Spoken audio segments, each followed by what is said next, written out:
नाज़रीन, किसी भी सेहतमंद मुआशरे की तश्कील के लिए खेलों का इनेकाद इंतहाई ज़रूरी है, लेकिन हमारे मुल्क में हमारा कौमी खेल ही ज़वाल पसीर नजर आता है। हॉकी के ज़वाल की क्या वजूहात है और इस ज़वाल की वजह से हॉकी की अंदरूनी और बैरून मुल्क फ़रोख्त पर क्या असरात मुरतब हो रहे हैं। बात करते हैं सियालकोट से बोलने के नुमाइंदे नदीम अता गौरी से। नदीम, बताइएगा, सियालकोट से ही ये सामान बनाकर दूसरे ममालिक भेजा जाता है, लेकिन खेलों की सरगर्मियां मांद पड़ने की क्या सूरत हाल है, आगाह कीजिएगा।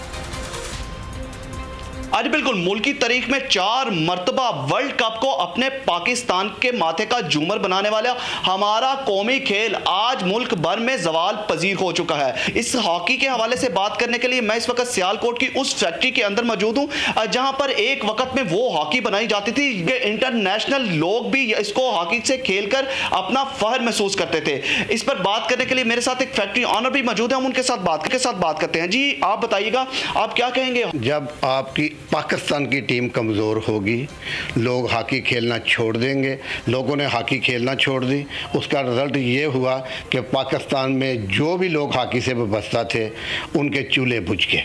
जो हमारी लेबर थी वो बेचारी परेशान, जो लाखों डॉलर बाहर से आते थे वो भी ख़त्म हो गए। आपने देखा कि जब पाकिस्तानी टीम ऊपर जाती थी तो ये इंटरनेशनल प्लेयर जर्मन के हाफ ऑफ द टीम उससे भी ज़्यादा पाकिस्तान की प्रोडक्ट इस्तेमाल करते थे।